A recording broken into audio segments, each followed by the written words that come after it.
उज्जैन में महर्षि सांदीपन जी के आश्रम में जब भगवान श्री कृष्ण पढ़ने नहीं गए थे, उससे पहले की घटना है। 10,000 विद्यार्थी पढ़ते थे। महर्षि सांदीपन जी ने एक बार सबकी परीक्षा ली। 10,000 विद्यार्थियों के एक लकड़ी का इतना बड़ा टुकड़ा दिया और उनसे कहा सूर्योदय के समय निकल जाना और सूर्यास्त होने से पहले वापस आ जाना। केवल एक ही कंडीशन है कि इस लकड़ी के टुकड़े को फेंक देना और ध्यान रखना कि जब तुम इस लकड़ी के टुकड़े को फेंको तो फेंकते हुए कोई तुम्हें देखे ना। सारे विद्यार्थी बड़े उत्साह में चले गए और सूर्य अस्त होने से पहले 9,999 विद्यार्थी वापस लौट आए।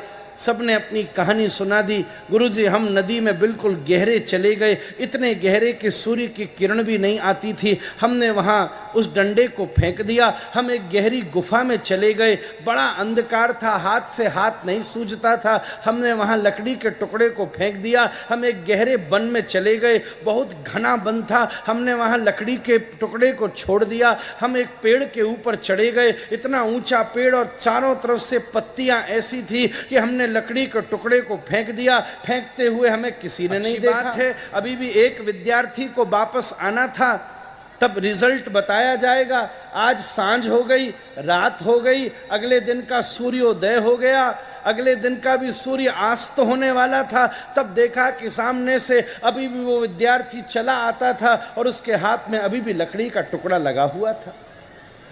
ये विद्यार्थी संभवतः सुदामा ही होगा। और जब सुदामा अपने हाथ में लकड़ी का टुकड़ा लेकर के पहुंचा तो और सब विद्यार्थियों ने कहा, गुरुजी हमारे स्कूल का टॉपर कौन सा है ये तो आप बताते रहना, पर सबसे ज़्यादा मूर्ख और अज्ञानी कौन सा है आज उसका पता चल गया। एक तो वो व्यक्ति 24 घंटे लेट आया, अगले दिन भी बाद में पहुंचा और उसके बाद भी इसे एक जगह न मिली जहां ये लकड़ी का टुकड़ा फेंक पाता। आंखों से आंसू बहाते हुए सुदामा जी ने हाथ जोड़कर कहा, सच कहते हैं सभी लोग, गुरुजी मुझे एक भी जगह न मिली। मैं इस लकड़ी के टुकड़े को फेंकने की बड़ी कोशिश करता रहा। मैं भी गया, एक नदी में उतरा, बड़े गहरे तक चला गया, बस लकड़ी के टुकड़े को फेंकने ही वाला था। उसी समय कोई मेरे पीछे तैरता हुआ आया और जैसे ही मैंने मुड़कर देखा तो श्याम सुंदर खड़े हुए थे।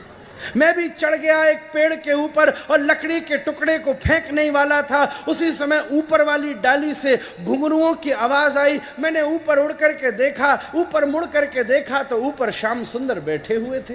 मैं भी गया एक गुफा के भीतर, हाथ से हाथ नहीं सूझता था और लकड़ी का टुकड़ा फेंकने वाला था। तभी किसी से टकरा गया। मैंने पूछा कौन, तो सामने से आवाज आई, मैं कन्हैया।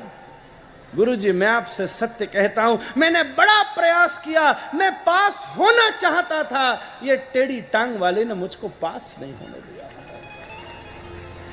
गुरुजी की भी आंखें भीग गईं, खींचकर सुदामा को हृदय से लगा दिया।